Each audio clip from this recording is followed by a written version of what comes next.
Muy buenas tardes, muy buenos días. Muchas gracias por acompañarnos en esta tercera sesión del ciclo dedicado a ciencia y medio ambiente con mirada latinoamericana que organiza Casa América Cataluña con la colaboración de Diplocat. Agradecemos nuevamente el compromiso de Diplocat con la ciencia, con la difusión de conocimiento de la ciencia y el medio ambiente. Hace unas semanas empezamos este ciclo abordando cuestiones relacionadas con la pandemia y ahí ya los expertos coincidieron en establecer una relación entre la actual pandemia del COVID-19 y el cambio climático. Este es el motivo por el cual la segunda sesión la quisimos dedicar a cuestiones relacionadas con el clima. Concretamente, tuvimos oportunidad de conocer investigaciones científicas que se están realizando actualmente para acercarnos a la neutralidad climática. Hoy hablamos del fondo marino. El motivo es que, como sabemos, los océanos se ocupan hoy de absorber alrededor de un 25% de dióxido de carbono acumulado en la atmósfera debido a la acción humana. Para que estos océanos puedan seguir absorbiendo estos gases de efecto invernadero, es necesario preservar el ecosistema marino.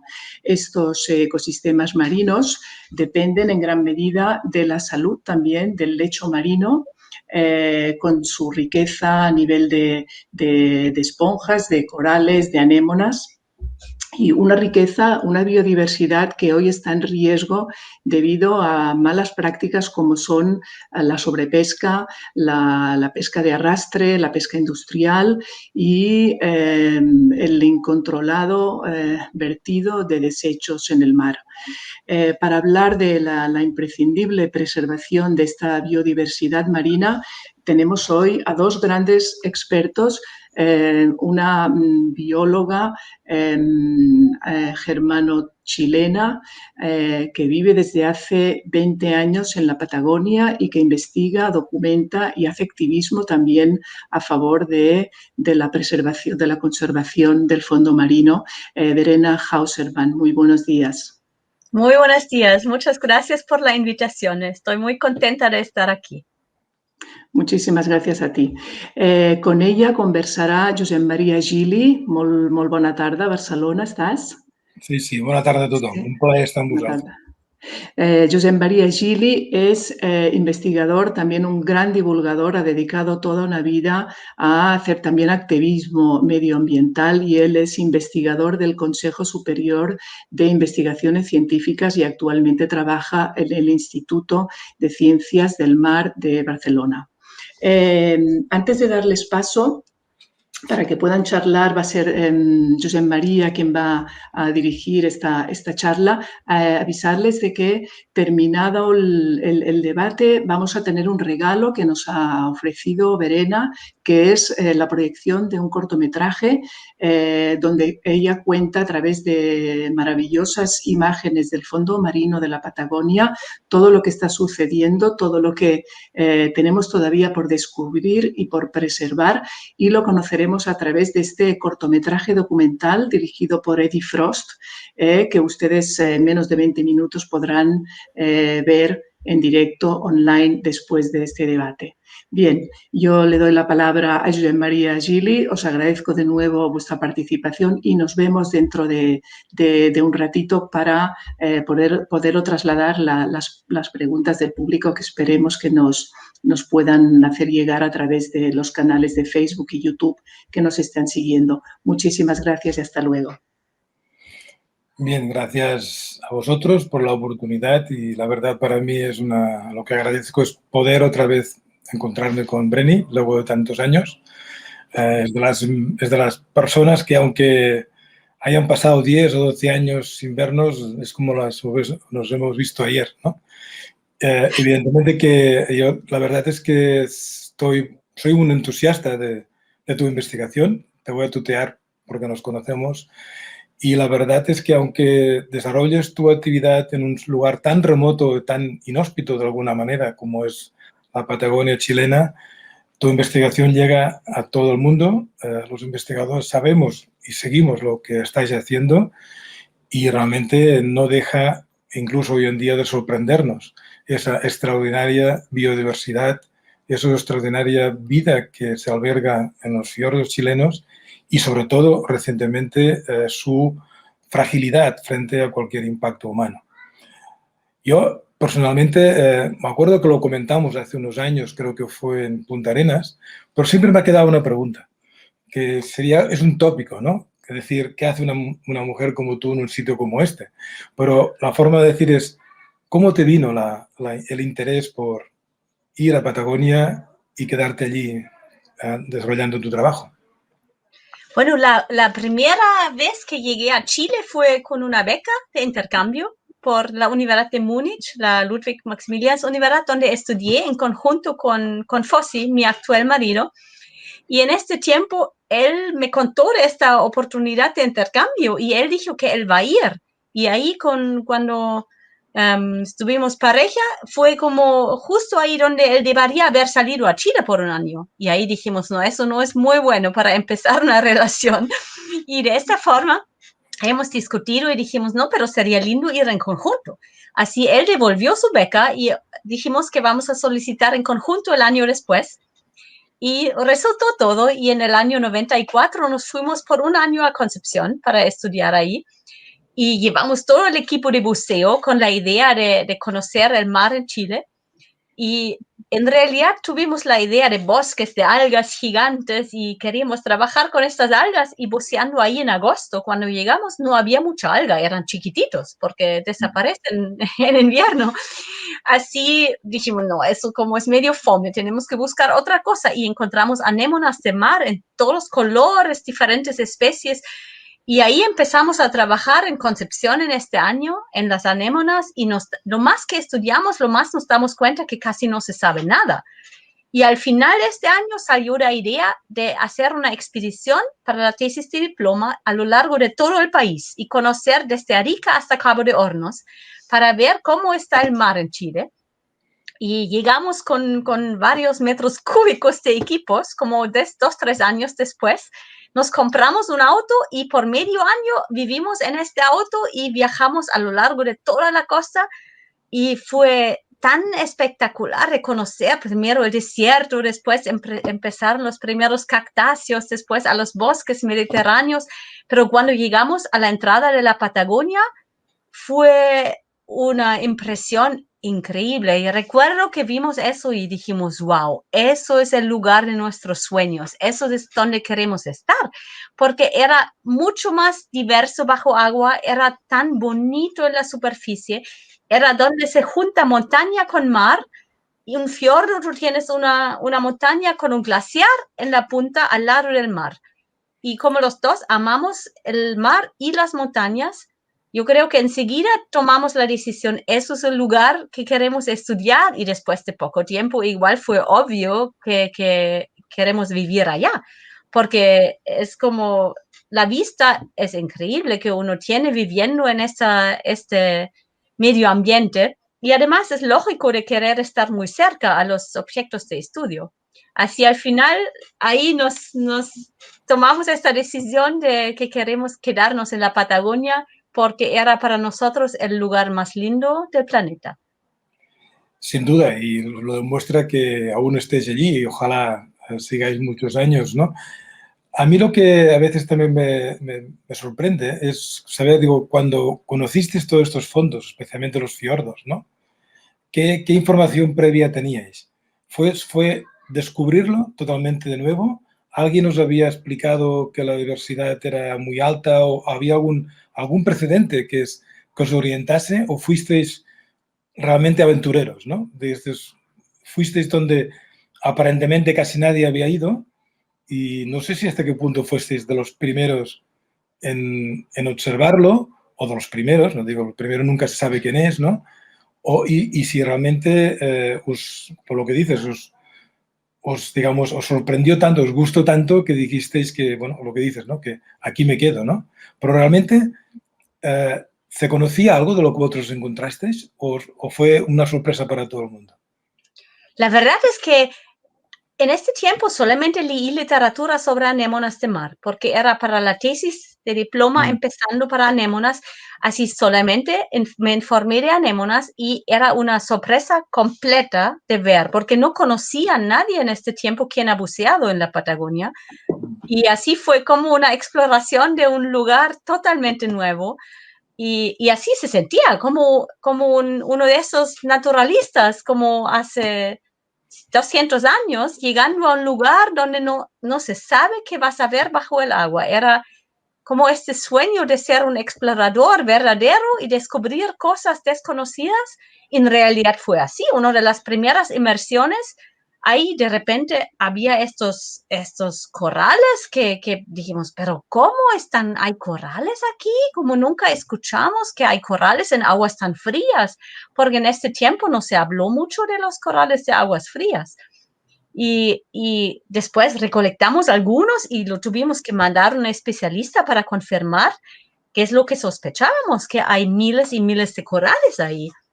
Y cuando lo contamos a otros científicos en Chile, la mayoría ni lo creyó y eso demoró años hasta que la gente se dio cuenta que tienen unos tesoros aquí en la Patagonia, unos bancos de corales de aguas frías impresionantes. Recuerdo, había una reunión hasta 10 años después del descubrimiento, donde hablamos sobre los corales y había otro científico quien dijo, no, pero no en Chile, supongo. Y dijimos, sí, pero aquí en la Patagonia. Y dije, bueno, sí, pero quizás en la profundidad. Y dijimos, no, pero no es muy profundo. Y él dijo, sí, pero dime qué profundidad. Dije, bueno, 7 metros, 10 metros. Ahí se quedó tranquilo y ya no dijo nada más. Así, hasta que todos lo sabían, demoró una década quizás. Pero hoy en día es impresionante que hasta los pescadores saben que aquí en los fiordos hay corales. Así, eso es algo que me alegra mucho, porque especialmente los corales fue algo que a la gente local le gustó mucho, de decir, aquí tenemos corales en estos fiordos. Sin duda, y de hecho, una de las cosas que recuerdo cuando nos vimos es el hecho de que encontrabais corales de aguas frías. Se conocen corales de aguas frías los que viven en profundidad, como bien dices, ¿no? Hoy en día los corales de aguas frías son uno de los objetivos quizás más importantes de la investigación biológica en todo el mundo. Todos los fondos de madréporas, corales que viven al final de la plataforma continental, entre 100, 200, 500 metros de profundidad, incluso a mayores profundidades.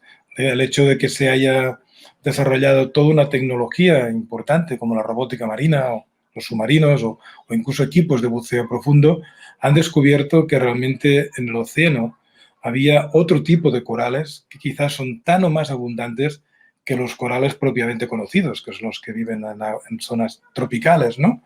Pero lo realmente relevante de vuestro estudio, bueno, relevante, hay muchas cosas, pero en este caso lo que sorprendía, y ya nos sorprendía cuando nos vimos hace más de 10 años, es que los encontrabais, como dices muy bien, a 7 metros, ¿no? ¿Qué hace que realmente, qué tipo de condiciones de sistema tan especiales hay en los fiordos que hace que lo que encontramos en muchos lugares del planeta, en muchos océanos, en todos los océanos, a una cierta profundidad, a partir de 100 o 200 metros, precisamente los fiordos de Chile, que os sepas, de los pocos sitios del planeta donde los encuentras buceando casi sin escafandras, si quisieras, ¿no? Entonces esto, con el tiempo, me imagino que habréis ido, digamos, aprendiendo, conociendo, ¿no? Pero ¿tenéis alguna explicación o alguna teoría de por qué esto pasa en los fiordos?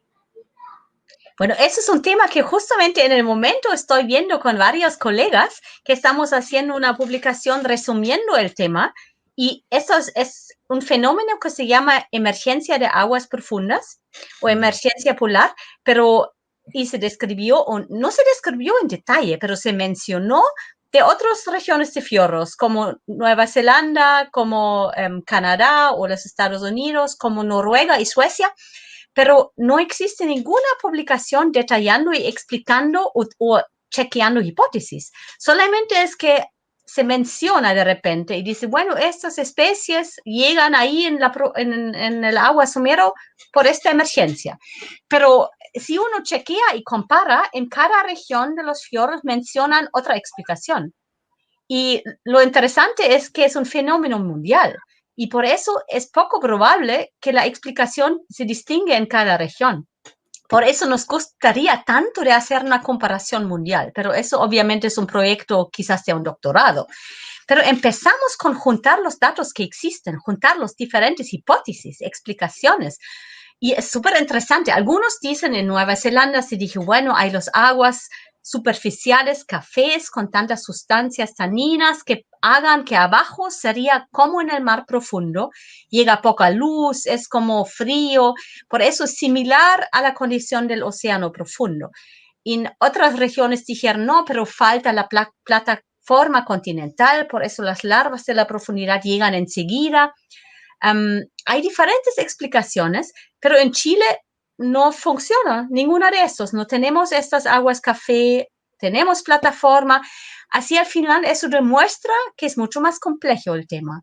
Y es súper interesante porque haciendo este resumen, me di cuenta que hay una lista de unos 30 y algo especies y géneros que están en la Patagonia, son para nosotros lo más común que vemos buceando, pero están descritos hasta el norte de Chile.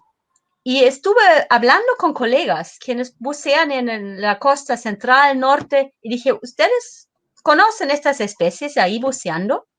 Y me dijeron, no, nunca lo he visto. Dije, sí, pero es lo más común aquí y está descrito hasta Coquimbo. Dicen, puede ser, pero nunca lo vi. Y después estuve viendo en detalle y encontré que al norte de Puerto Montt desaparecen en la profundidad. De repente están en 100, en Valdivia 200, Concepción, Coquimbo hasta 1000, 1500 metros, pero ya no se les ve en el agua Somero. Así un fenómeno, pero sumamente interesante. Y yo creo que probablemente es una combinación de varios de estos factores, pero no puede ser uno solo. O probablemente es más bien así, que todos tienen que ser cumplidos para la especie pueda vivir ahí, pero tiene que haber algo adicional. Así, porque no hay varios otros lugares en el mundo donde estos factores se cumplen y donde no tienes especies de la profundidad. Así no es tan simple. Pero una correlación que nos damos cuenta con Fossi discutiendo recién, que no sabemos cómo explicarlo, pero en todos los lugares donde hay más especies de la profundidad, no hay macroalgas. Así, a lo mejor tiene alguna correlación, quizás no directa, quizás indirecta, porque lugares oscuros, lugares con mucho sedimento, con mucho agua dulce, tampoco son buenos para las grandes algas.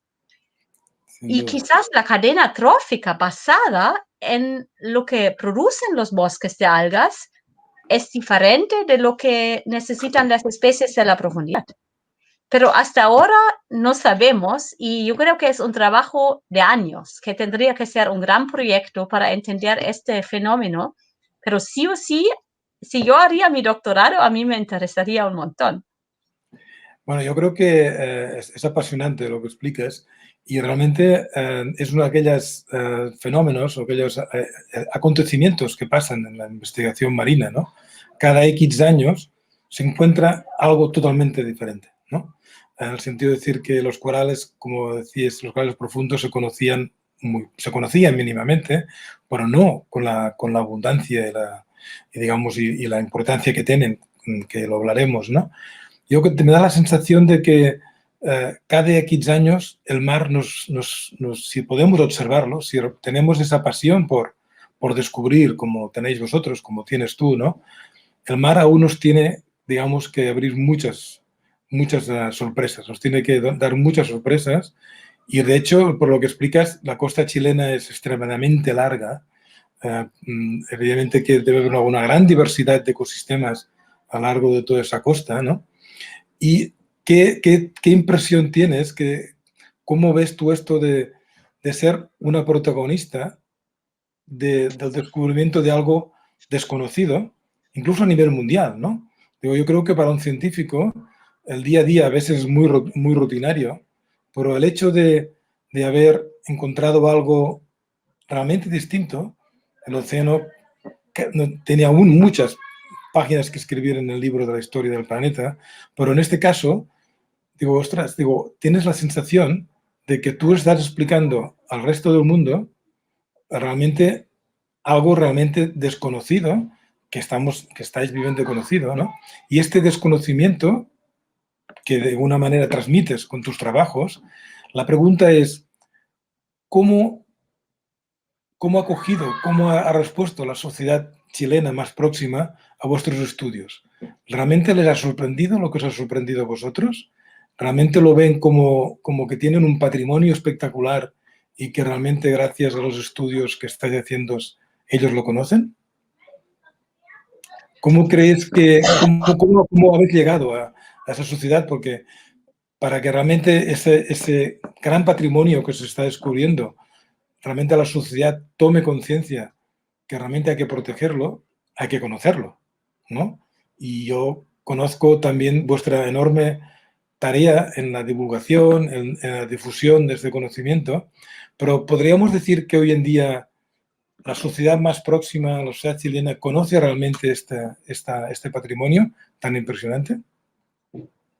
Bueno, yo creo que ha demorado mucho, pero estamos como en el camino correcto. Yo creo que más y más gente lo sabe y la gente está fascinada si ve estas fotos, porque siempre la primera reacción es, no, esas fotos tienen que ser del Caribe, no puede ser de aquí, porque es tan colorido.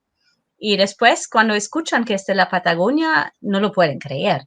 Así yo creo que sí, de a poco estamos llegando como a más y más gente, pero obviamente viven como muy aislados. Hay muchos pueblos, así hasta llegar como a todos todavía va a demorar y es necesario que haya como más gente trabajando específicamente en divulgación, porque uno como científico no puede tampoco poner todo su tiempo en eso, porque después no puede seguir haciendo ciencia. Así es súper importante de ir a las escuelas, de ojalá que haya ONGs que apoyen en eso. Pero yo siento que sí había un gran cambio. Al principio la gente ni lo creían. Ahora la mayoría ya por lo menos escuchó algo. Pero claro, la Patagonia es tan grande que hasta para nosotros todavía es un misterio. Así, buceando en un lugar todavía es como cada vez una sorpresa. Así, aunque nos pasó que buceamos en un lugar, lo hemos buscado, pero con los datos de GPS antiguos no era tan exacto. Y a lo mejor buceamos 100 metros de lado y era otra cosa. Encontramos otras especies. Así en la Patagonia el patrón es tan parcheado que puede variar adentro de cientos de metros. Así, en un lado es fascinante, al otro lado es igual preocupante porque todavía no entendemos en cuáles lugares hay cuáles especies y por qué. Porque igual nos faltan todos los factores abióticos como la oceanografía, la geología, la pluviometría, como hay un montón de factores que se sobreponen que en este sistema de fiordos y canales tan complejos cambian en la escala de cientos de metros. Por ejemplo, corrientes, la radiación, el impacto de agua dulce por ríos, todo esto se mezcla en un patrón tan complejo que en cada punto tenemos una combinación diferente de factores. Y por eso no podemos predecir simplemente qué va a haber en un fiordo. Aunque conocemos unos varios puntos, puede haber otras cosas entre medio. Y eso hace muy difícil toda la planificación espacial, también la conservación. En realidad, eso así empezó, como nuestras expediciones empezaron porque hemos descubierto estos corales. Y recuerdo que hablamos con gente del Ministerio de Medio Ambiente y dijimos, hay que conservar estos bancos de corales, son únicos. Y dijeron, ya, pero la Patagonia es gigante, así, ¿por qué conservar estos bancos que encontraron en los fiordos Comau y Renihue? Pueden protegerlo en la Patagonia Central, donde todavía no hay mucho interés económico. Bueno, ahí hay grandes campos de hielos y está lejos de todo. Y bueno, que uno responde, puede decir, bueno, pero a lo mejor no hay los corales allá. Y ellos dicen, ya, pero probablemente hay. Bueno, y ahí obviamente teníamos que reaccionar y decir, ok, necesitamos ir a la Patagonia Central a ver si estos corales están en todos los fiordos o solamente ahí en la Patagonia Norte, en estos 2 fiordos donde les encontramos. Y bueno, un año después ya estuvimos de expedición ahí en la mitad de la nada y cuando vimos que estos fiordos están todos con glaciares ahí en la Patagonia Central, igual dijimos, uy, eso es algo que no hemos pensado, pero es ciertamente obvio. Si tenemos glaciares, llevan mucho sedimento, que los glaciares raspan este sedimento fino y el fiordo, la visibilidad en algunas áreas era 0. Y el fondo marino estaba cubierto por sedimento fino hasta uno pudo poner el brazo hasta ahí el hombro y no llegaste al fondo. Así obviamente, ahí no vivían corales, no era posible, ni moluscos. Solamente en las paredes, pero verticales o hasta sobre inclinado, ahí había vida. Y hasta especies como de mayor profundidad. Pero corales, hay bancos de corales, nada. Así, bueno, ahí empezó la idea. Bueno, hay que ir a más lugares para entender dónde está qué cosa y cómo podemos conservarlo. Porque no hace sentido de hacer como círculos en el mapa. Tienes que saber que vive allá para poder conservarlo. Y eso es un desafío, pero todavía hoy en día es un desafío muy grande. Sin duda. Yo creo que la idea que me viene ahora es decir, lleváis 20 años con toda esta línea de investigación y con estos descubrimientos. En algunas zonas donde las que trabajáis más a menudo, imagino que habréis visto cambios, ¿no? Cambios producidos tanto porque tengo la impresión de que cada vez hay más explotación de los recursos naturales. Realmente las actividades humanas han afectado a una de las zonas que vosotros habéis conocido hace años. ¿Habéis visto realmente impacto sobre esas comunidades de corales recientemente? Bueno, los cambios en general en la Patagonia en estos 20 años o 20 más años que le conozco han sido fuertes.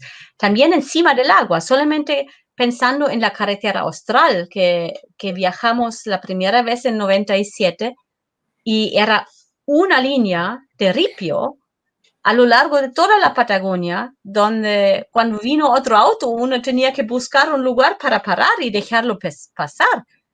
Y no había salmoneras en este tiempo. Y hoy en día, toda la Patagonia está con calle ancha, en gran parte hasta pavimentado. En algunas áreas parece casi autopista tan ancho es, porque tienen que pasar los camiones para las salmoneras. Y hay mucha infraestructura para la salmonera, muchas jaulas. Hay lugares donde hay una jaula al lado del otro. Así ya como la primera impresión ha cambiado totalmente. Y obviamente eso bajo el agua también hace diferencia. En Comau, por ejemplo, buceé la primera vez el principio de 2003 y en este tiempo había 3 pequeñas salmoneras en un fiordo grande de unos 50, 60 kilómetros de largo y 10 años después, un poco más, había 23 salmoneras y cada salmonera era por lo menos 10 veces más grande que los originales. Así, este cambio ha sido fuerte. Así, obviamente, eso conlleva también cambios en el ecosistema. También la cantidad de pescadores. Al principio había un par de lanchas. Después había cientos de pescadores y lanchas que de repente llegaron al fiordo. Había muchas más lanchas inscritas, como la actividad también de tránsito de barcos. Al principio no había como forma de llegar al fiordo. Uno tenía que tener su propia lancha. Hoy en día pasan 2 barcazas diarias.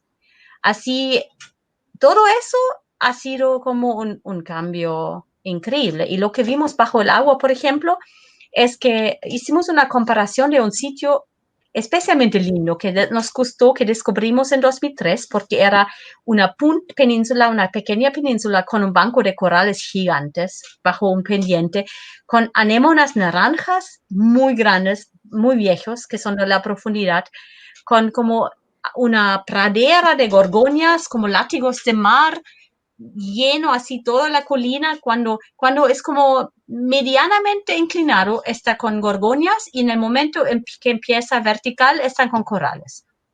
Y eso era un lugar, pero fascinante. Y sacamos fotos y las mismas fotos repetimos 10 años después. En realidad fue una idea como de coincidencia. Cuando estuve buceando ahí, pensé, pero me parece que antes había más anémonas. Y ahí dije, ok, vamos a sacar las mismas fotos como hace 10 años y vamos a compararlos intentando de contar también especímenes.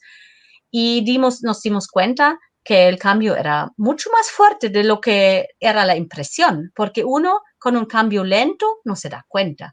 Pero, por ejemplo, la densidad de gorgonias era un cuarto de hace 10 años. De las anémonas, también 3/4 han desaparecido. Hay varios cangrejitos ermitaños que ya no se veían, que antes eran en todos lados.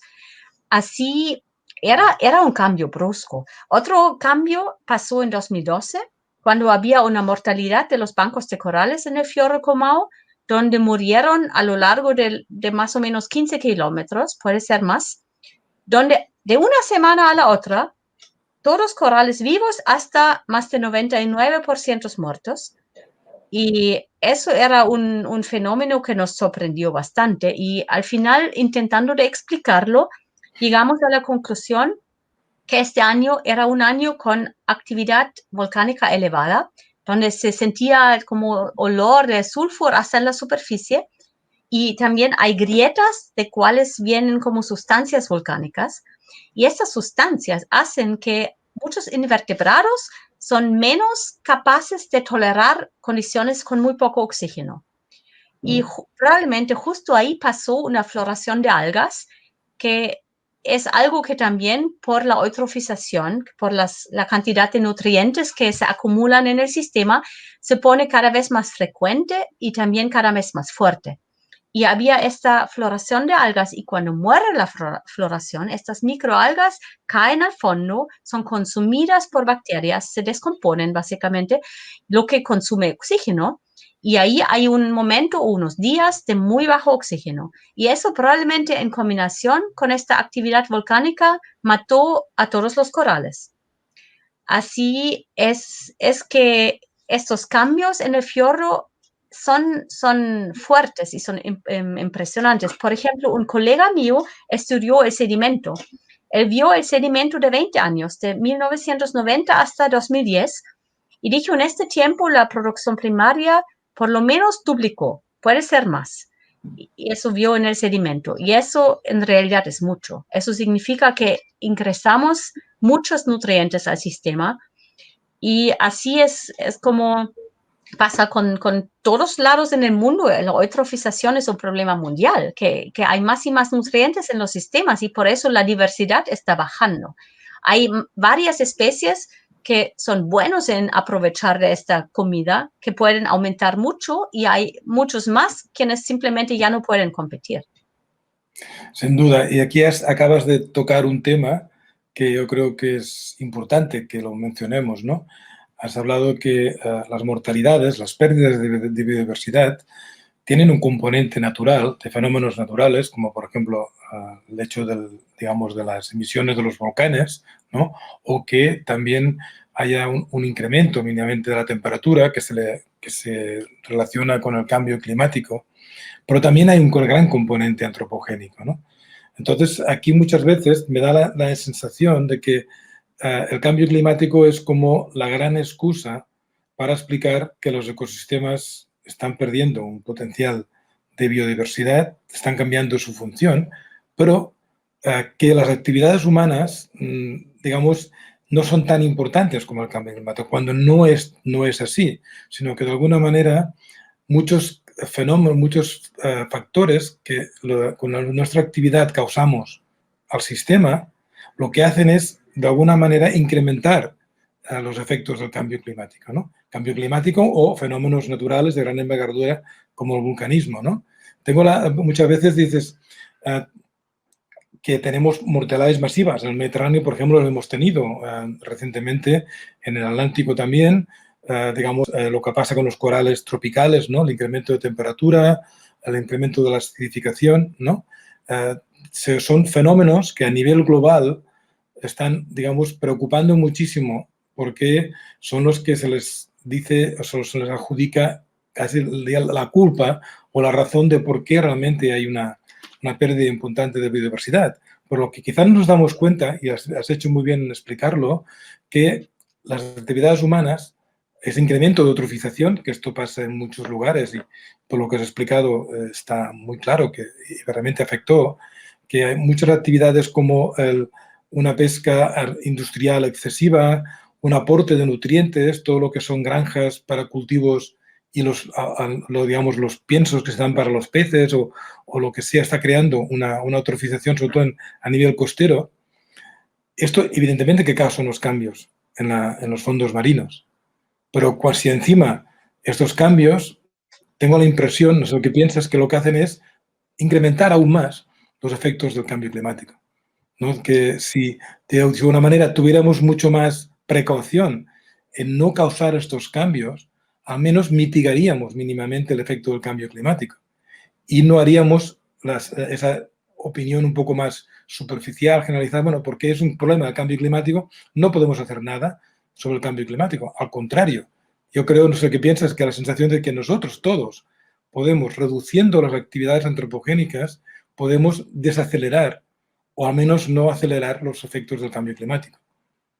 Sí, claramente, yo igual estoy de acuerdo.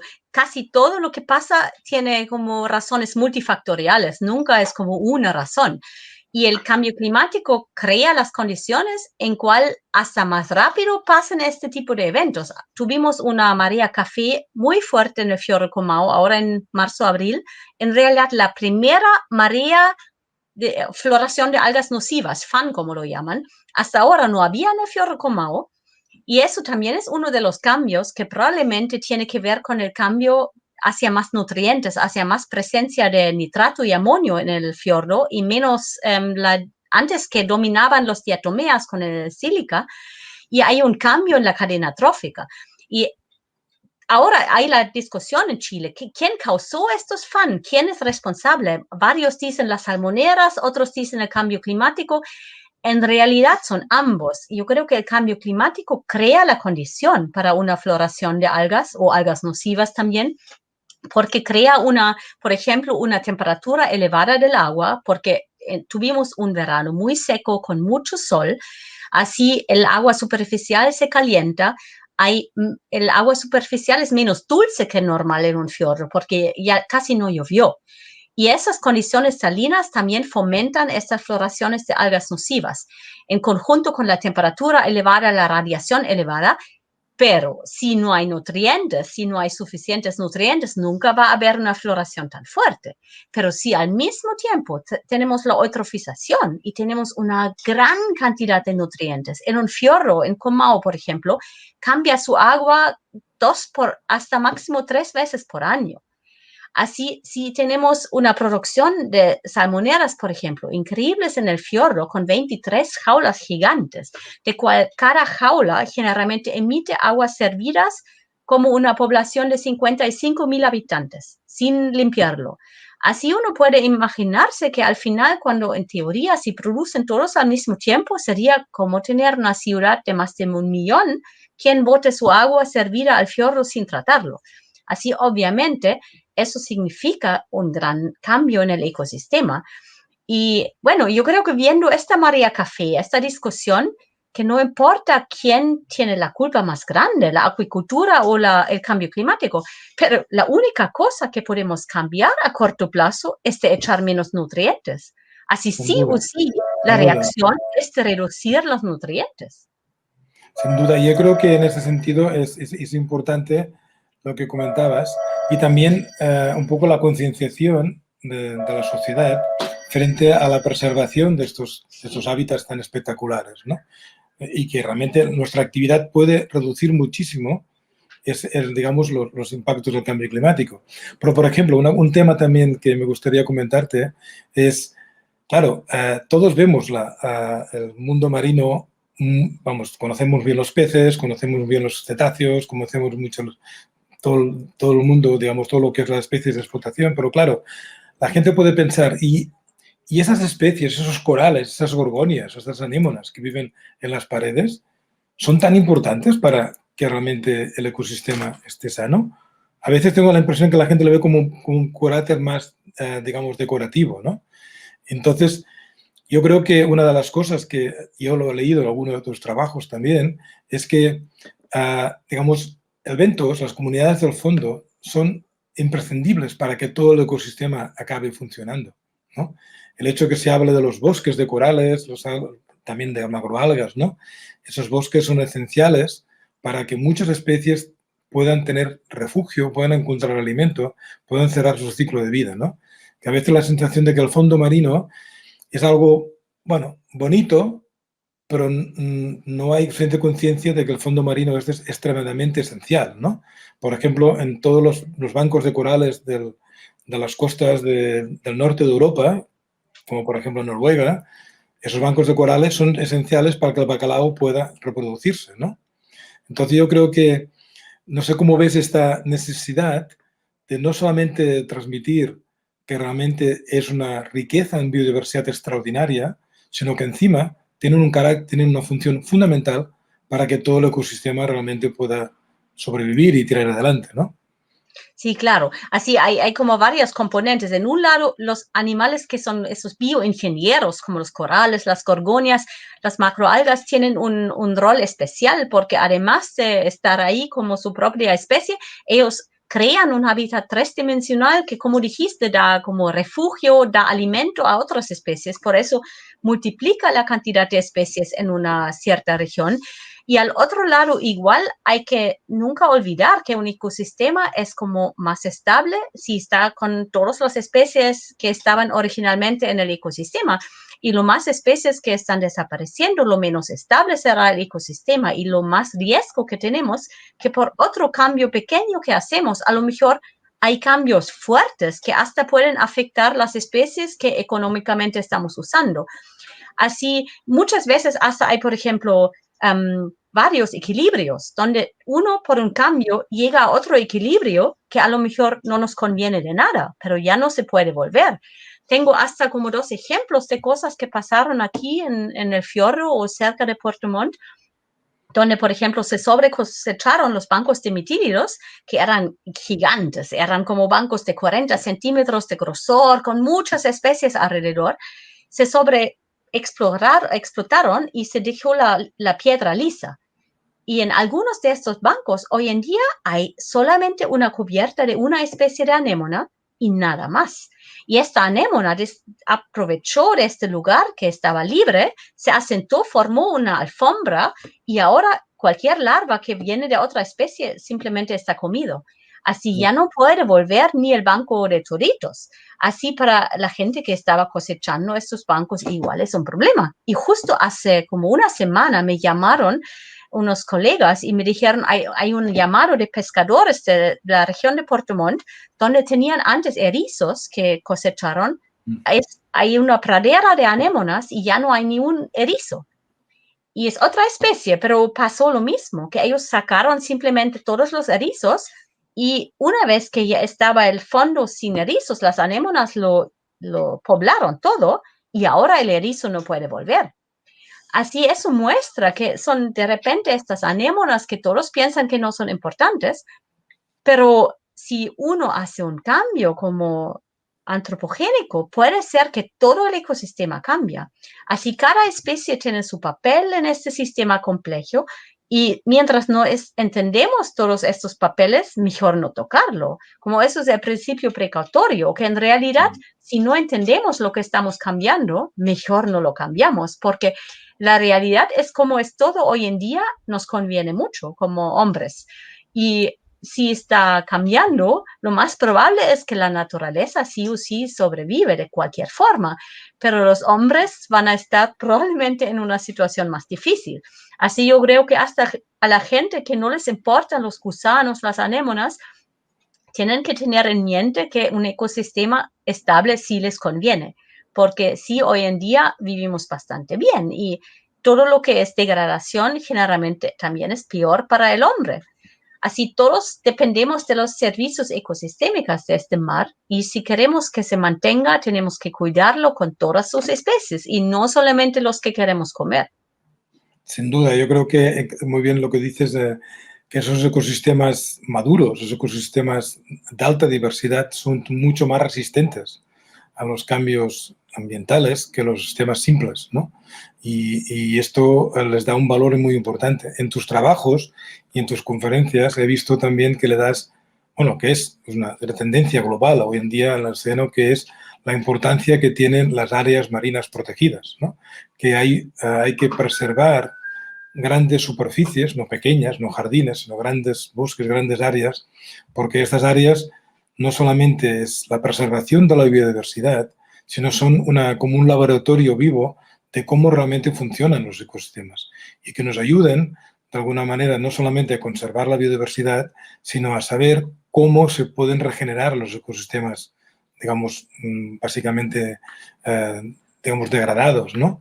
He visto que propones una larga lista de reservas marinas a lo largo de la costa de Chile y esto va un poco en la línea de lo que está hoy en día está pidiendo desde organismos internacionales como la UNESCO, la ONU, etcétera, especialmente en que estamos empezando la década del conocimiento del océano por parte de la ONU, ¿no? Pero la idea es, ¿cuál es tu opinión, que me imagino que será más que obvia y positiva, del papel que pueden tener y de la importancia que pueden tener la preservación de grandes áreas en figuras de protección como es las áreas marinas protegidas? Sí, no, claramente esos son claves. El problema es que no es tan fácil, que hoy en día se habla de áreas protegidas, pero tienen muchos diferentes niveles, como el IUCN está, por ejemplo, definiendo 5 niveles de protección, del más fuerte, que es el no tocar, donde uno no puede cambiar nada, sacar nada, de un nivel de uso bastante fuerte, con muchos usos permitidos. Y desgraciadamente la mayoría de las áreas protegidas en Chile, que son muchos, Chile tiene del mar total casi la mitad protegida, pero desgraciadamente son la mayoría de múltiple uso. Así al final no había muchos cambios en la realidad después de las declaraciones, o eran áreas donde ya nunca había mucha pesca, eran lejos de la costa, muchas veces se excluían las costas, o eran áreas en cuales había poco conflicto. Pero como las áreas de verdad de conflicto, de degradaciones más fuertes, como por ejemplo la Patagonia Norte o la costa central norte de Chile, no tienen ningún área de protección de alta conservación, de alta protección. Y eso es algo que para mí es clave. Uno tiene que ver como las publicaciones científicas, de ver qué tipo de protección es eficiente y cuál es solamente un nombre, como para el papel. Y ahí hay un estudio que me gustó mucho, que se publicó en 2014 sobre la eficiencia de áreas marinas protegidas en todo el mundo. Y el científico explicó que han comparado las áreas y los únicos que eran eficientes eran los que cumplieron con 4 de 5 factores que él mencionó, como un área de no tocar, un área muy grande, un área aislado de áreas de impacto, un área de 10 años de edad o más y áreas con buena fiscalización. Y si de estos 5 puntos, 4 eran cumplidos, tenía efecto y había más peces o más biomasa más especies en este área, pero si eran menos de 4, en realidad no se distinguía casi nada de lo alrededor. Así puede haber áreas protegidas gigantes que suenan muy bien, pero la realidad es que a lo mejor es lo mismo que al lado donde uno explota, porque o no se vigila, o no es protegida, o viene la contaminación de áreas adyacentes. Puede haber muchos factores y por eso yo creo que es súper importante de discutir más sobre cómo proteger y no solamente de poner un área protegida, porque eso al final puede tener 0 eficiencia. Y después igual desilusiona a la gente, porque dices, te pongo un área protegida y en 10 años es básicamente lo mismo que antes. Ellos van a decir, pero ¿para qué hago algunos como restricciones? Algunos nomás, pero igual va a haber algunos si no cambia nada. Así hay que explicarlo bien a la gente qué se necesita para que de verdad haya cambios, para que ellos entiendan y apoyan. porque no hace sentido de simplemente declarar. Bueno, veo que nos queda poco tiempo, pues podemos pasar aquí horas y disfrutando de lo que nos explicas. Solo me gustaría ir acabando con un par de conceptos. Lo que decías muy bien, la protección sobre el papel es muy bonita, pero luego hay que tener un compromiso, una voluntad de vigilar, de no solamente de convencer que realmente es importante proteger el medio marino con las áreas marinas, sino también de invertir en medidas de protección y que las áreas sean auténticos núcleos de restauración del mundo marino, ¿no? Hoy en día esos proyectos tan fantásticos, ¿no?, de proteger miles de kilómetros cuadrados en medio del Océano Pacífico, ¿no?, como decís muy bien, es muy bonito, son zonas fantásticas, pero donde se producen los fenómenos, donde el hombre necesita del medio marino son las zonas costeras, ¿no? Y esas zonas costeras son las que necesitarían un gran compromiso para su protección o para su mejor gestión, ¿no? Y esto es la línea de lo que tú comentabas, ¿no? Porque protección es fantástico, pero hay que invertir en vigilancia, en gestión, etcétera. Y la última pregunta que te quería hacer, a ver cuál es tu opinión. Aquí la preservación del mundo marino pasa por un compromiso general de la sociedad. Pero también nosotros como profesionales, como científicos, ¿qué opinas tú realmente de que los científicos deberíamos ser más comprometidos, ¿no? Más comprometidos con la sociedad, más comprometidos con la conservación. La ciencia es un campo maravilloso de trabajo, nos gusta mucho hacer nuestro trabajo, nos gusta publicar nuestros resultados, ¿no? Pues yo creo que la situación del océano actual, tengo la impresión que requiere no solamente una buena investigación, sino también requiere un compromiso de los científicos para alertar a la sociedad de qué es lo que habría que hacer para proteger mejor este medio, ¿no? Y para que no pierda su función, que no nos deje de dar sus frutos, ¿no? En esto he visto mucho que tú eres una persona activista, como hemos comentado al principio, ¿no? ¿Cómo ves esta necesidad o esta figura de que el científico no solamente tiene que ser un profesional, sino tiene que ser también una persona comprometida con la sociedad para la protección del medio? Sí, no, claramente, a todos nosotros, como yo creo que nos tocaría más de ser activo, de participar en formar opinión también, porque en realidad somos los que primero deberíamos darnos cuenta de la crisis en que estamos. Estamos en la crisis más grande medioambiental que había. Estamos perdiendo una especie cada 7 a 10 minutos. Así, en realidad, la situación es muy dramática. Yo creo que muchos científicos nos concentramos tanto en nuestros proyectos y lo que queremos hacer y publicar que olvidamos un poco que la tarea nuestra también es de alertar a la sociedad, de ayudar a formar opiniones y hacer cambios. Así, por ejemplo, me gusta mucho este movimiento Científicos para el Futuro, quienes se juntaron y dijeron, estamos detrás de esos jóvenes pidiendo cambios porque tienen razón, como necesitan apoyo de la ciencia y no pueden estar dejados solos porque es su futuro. Así, al final, las próximas generaciones tienen que tener un planeta donde pueden vivir y tener la misma calidad de vida que teníamos nosotros, y tenemos que apoyarles y no simplemente perdernos en nuestra ciencia.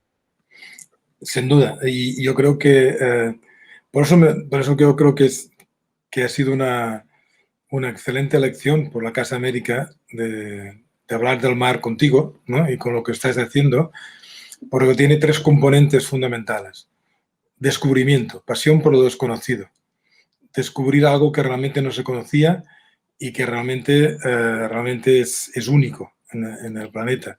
Otro componente, que es un trabajo muy continuado, digamos, riguroso, para conocer realmente no solamente esa diversidad y el papel que tiene esa diversidad frente a lo que sería el funcionamiento de los ecosistemas, un trabajo muy bueno para, de alguna manera, divulgar y conocer todo esto, y para acabar, un excelente compromiso entre la ciencia, la conservación y la difusión.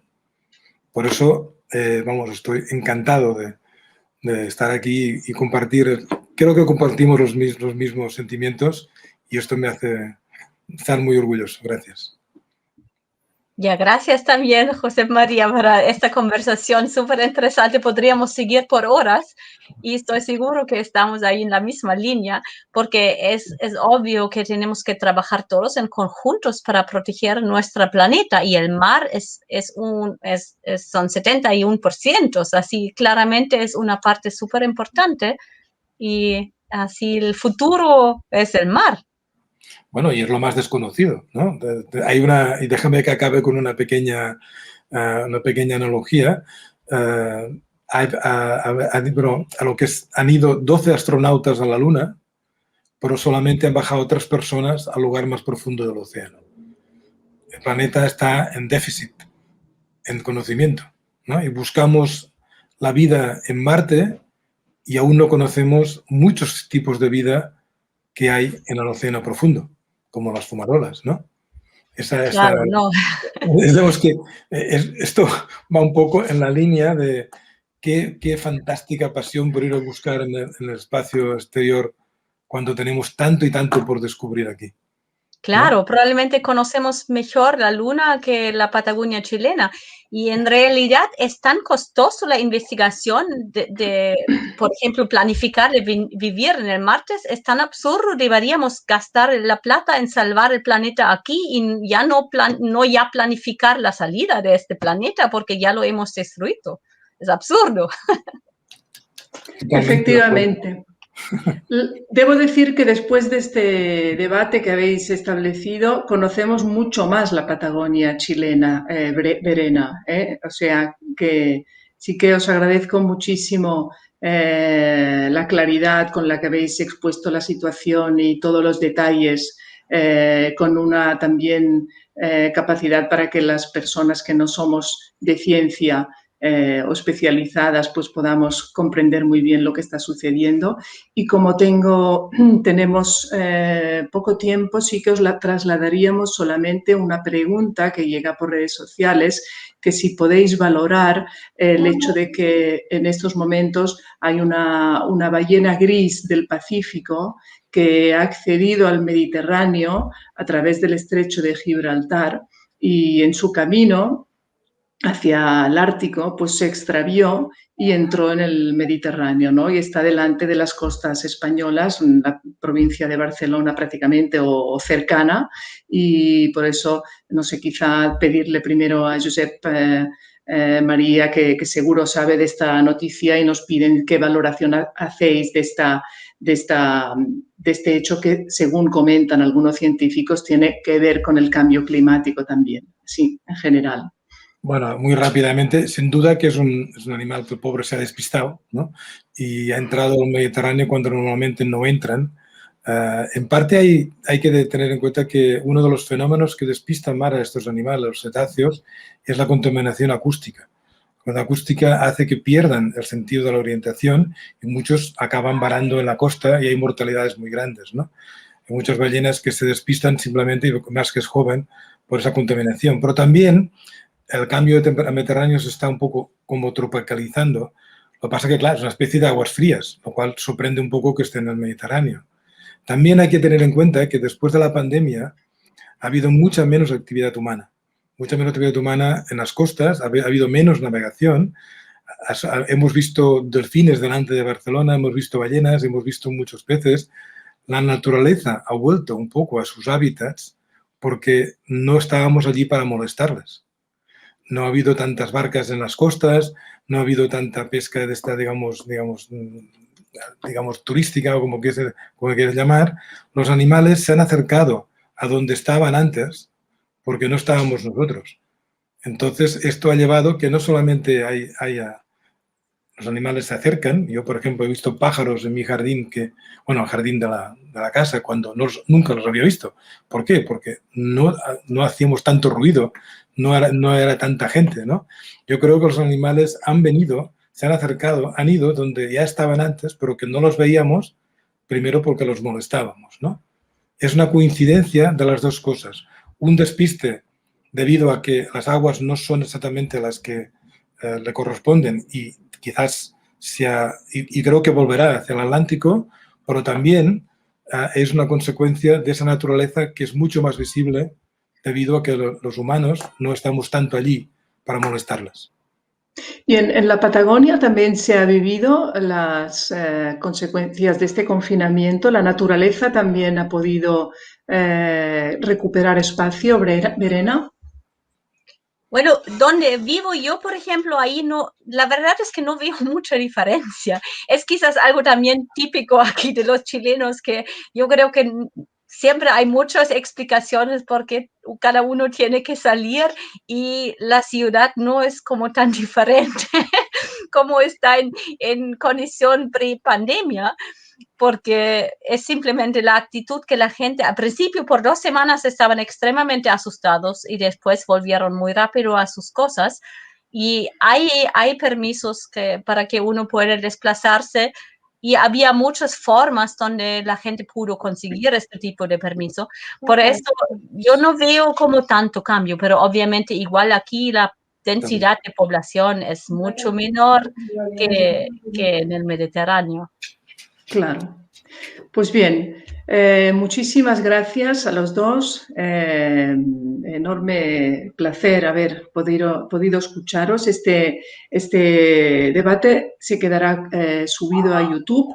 No pasará lo mismo con el cortometraje que veremos ahora, porque está haciendo un recorrido por festivales. Esperemos que gane muchos premios y que tenga mucha difusión, pero ahora lo podremos ver en directo y os invito a quedaros, pues, y recordar también a todas las personas que nos han seguido que podéis encontrar en la página web de Casa América Cataluña y de Diplocat las fechas y los temas de las próximas sesiones de este ciclo dedicado a la ciencia medioambiental desde Latinoamérica. Muchísimas gracias de nuevo y estáis vosotros dos también invitados a las próximas sesiones. Un placer haber conversado con vosotros. Hasta pronto. Gracias a vosotros y un abrazo, Breni. Gracias también. Un gran abrazo desde la Patagonia. Hasta pronto. Hasta pronto, ya. Chao.